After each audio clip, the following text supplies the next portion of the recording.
예, 아유, 새 정부의 용산 집무실 계획은 은둔형 대통령이 아닌 국민과 적극적으로 소통하는 대통령이 되겠다는 강력한 의지의 표명입니다.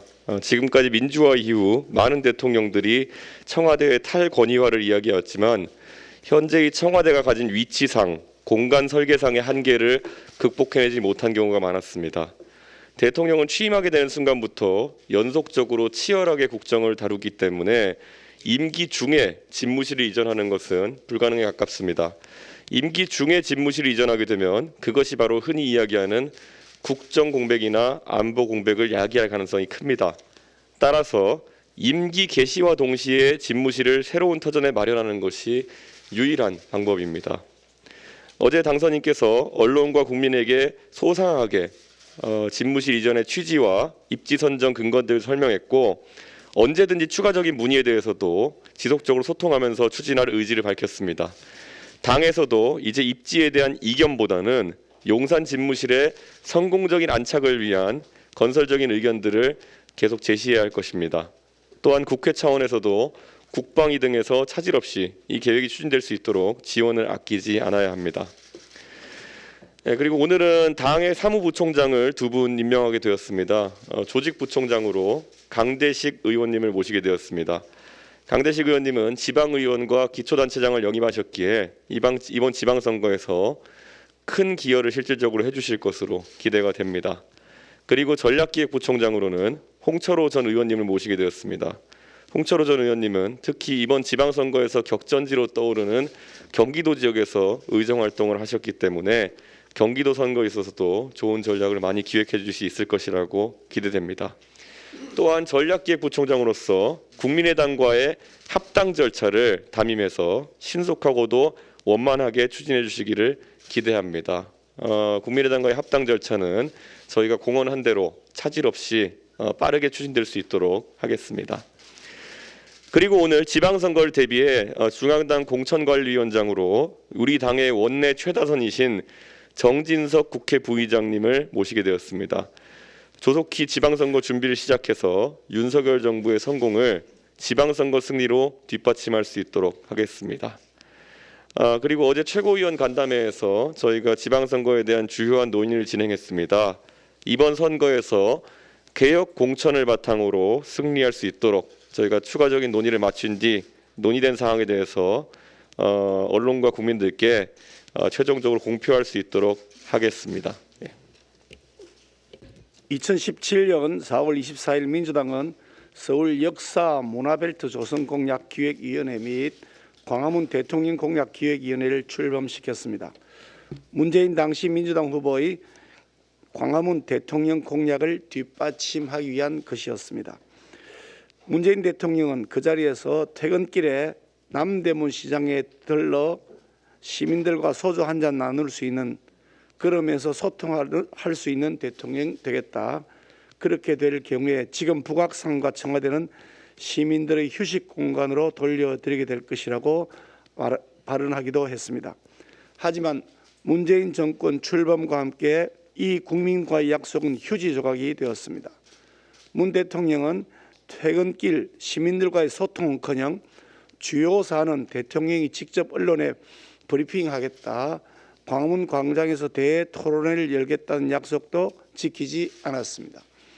국민에게 돌려드리겠다던 청와대에 문 대통령의 자녀가 거주하면서 아빠 찬스 논란을 일으키기도 했습니다. 공약 파기에 대한 제대로 된 사과 역시 없었습니다.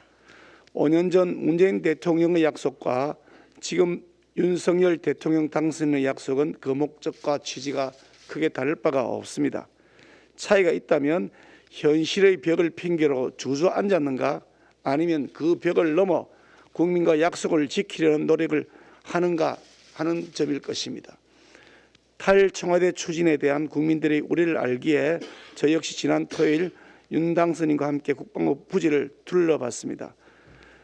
어제 윤 당선인께서 직접 국민 앞에 설명드렸듯이 현 상황에서 경호와 안보, 국민 불편 및 안전, 비용 문제 등을 종합적으로 고려해 선택할 수 있는 최적의 장소라는 결론을 내렸습니다. 어떤 공약이나 정책이든 반대 의견이 없을 수는 없습니다.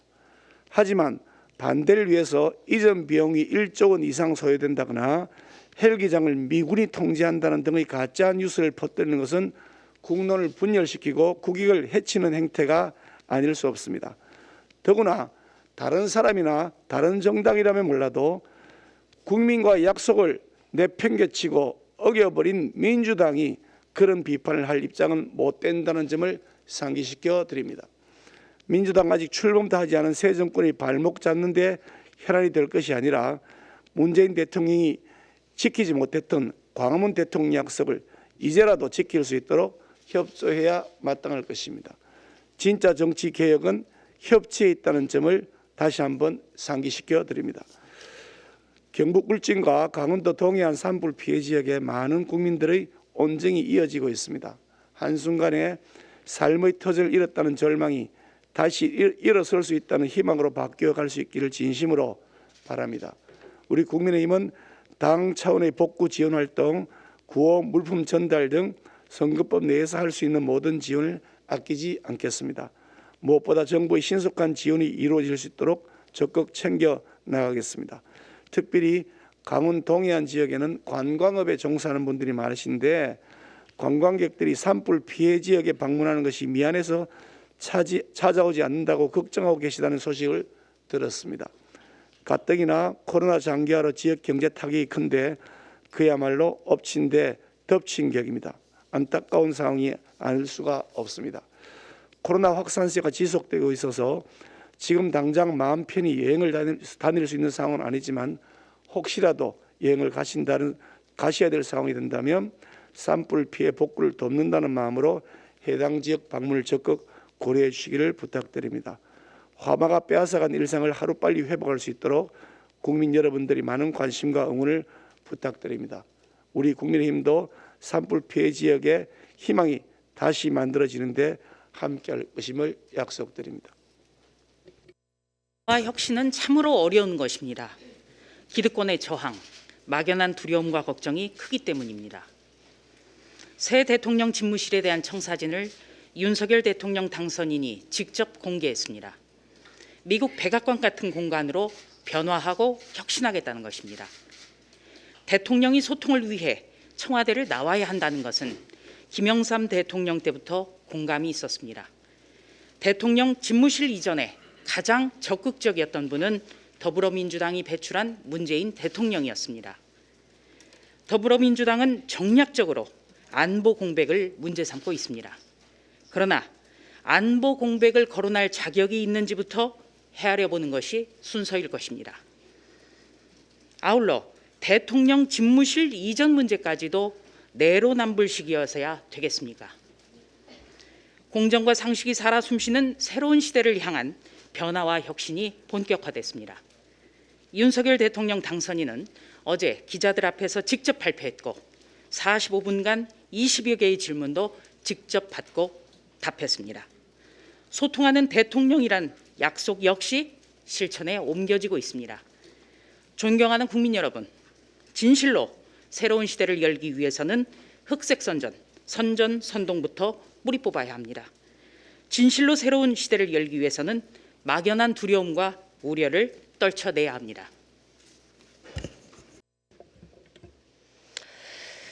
세계에서 가장 공격적인 방역 정책을 시행했던 나라 대한민국이 전 세계 1일 확진자 수를 기록하자 집단적인 무관심으로 대응하고 있다. 최근에 뉴욕타임즈의 보도입니다. 어제 문재인 정부가 국민보고라는 온라인 국정백서를 청와대 홈피에 공개했습니다. 그 내용을 보면은 K-방역의 장점을 극대화하는 것이 가장 효과적인 대응이었고 여러 가지 면에서 참 성공적인 방역이었다라는 평가를 하고 있습니다.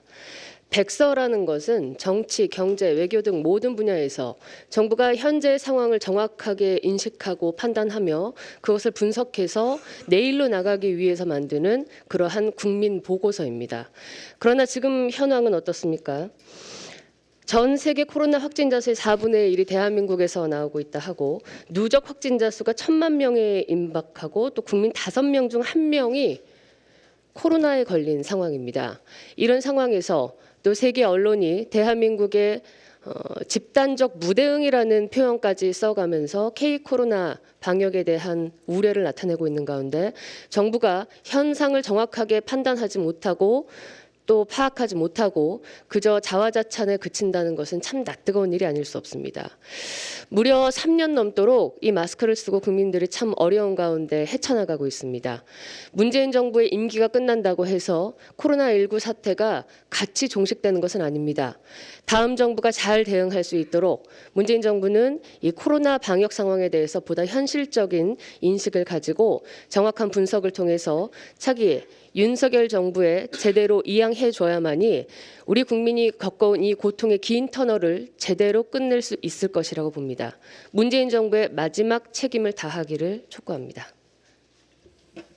예, 지난 5년간 이 북한 김정은에게 솔솔 기면서 안보를 팽개치던 이 정권이 안보를 이유로 대통령 집무실 이전을 결사 반대하고 또 엉망인 대선 관리의 주된 책임자인 선거관리위원장을 사수하고 나서는 이런 모습을 보면 이게 단순한 정책 반대가 아니라 대선 불복 심리가 아닌가라고 생각을 합니다. 대통령직 인수위원회에서 예비비 지출을 요청하는 데 대해서도 무슨 대통령직 인수위원회의 권한이 아니라고 이야기하고 지금 사사건건 발목을 잡고 있습니다. 아직도 여당인 이분들이 지금 벌써 천하의 그 혹독한 그 야당보다도 더 심한 발목 잡기를 벌써부터 시작하고 있다고 보여지는데요. 혹시 대선 불복 심리가 아닌지, 대선 불복 심리에서 이런 일을 벌이고 있다면 이것은 정말 그 문제가 있는 그런 행태라고 봅니다. 무슨 대통령 집무실 이전에 1조 원이 넘게 들어간다는 헛소문이나 내고 사사건건 방해하고 있는 이 문제는 앞으로 우리 국민적인 지탄을 받을 것이고 국민으로부터 큰 심판을 받을 것이라고 경고합니다. 그 청와대 용산 이전 관련해서 민주당에서 자꾸 안보 공백을 얘기하고 국민들께서 저 이야기가 무슨 뜻이지? 그러면서 계속 그 걱정하시는 분들도 많으시기 때문에 좀 말씀을 드립니다. 제가 국방위를 좀 오래 했는데 가장 핵심적인 거는 지금 국방부와 합참은 용산에 있고 각군본부는 그 계룡대에 있습니다. 그래서 이게 떨어져 있어요.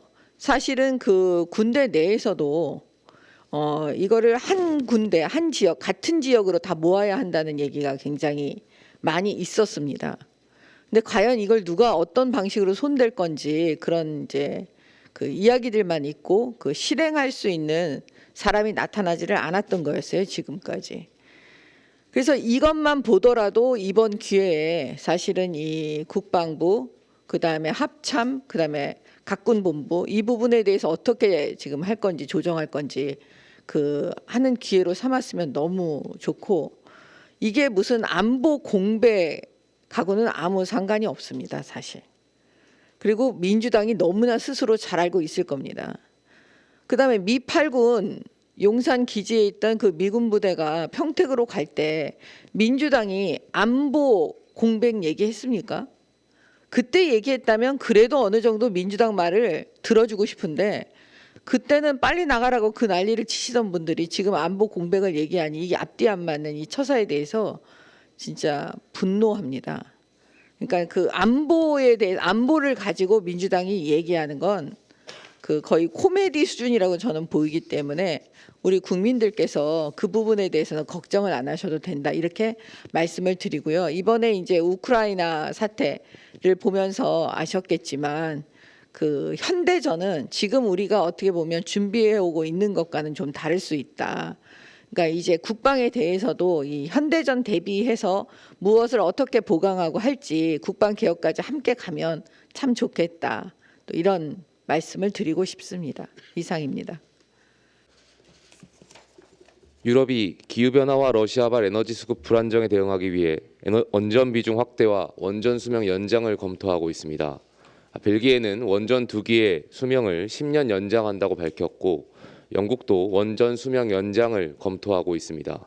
이 같은 맥락에서 기후변화 대응과 에너지 안보를 고려하지 못한 문재인 정권의 탈원전 정책은 아쉽습니다. 과학적 근거를 기반으로 원전을 평가하지 않고 정치적 잣대를 들이댄 월성 원전 1호기 경제성 평가 조작 의혹은 반드시 조사해 잘잘못을 가려야 할 것입니다. 아울러 인수위에도 당부드립니다. 발전원별 원전 비중 시나리오와 에너지 믹스를 검토하는 과정에서 철저하게 에너지 안보 및 기후변화를 고려하고 과학적 근거가 뒷받침되어야 할 것입니다.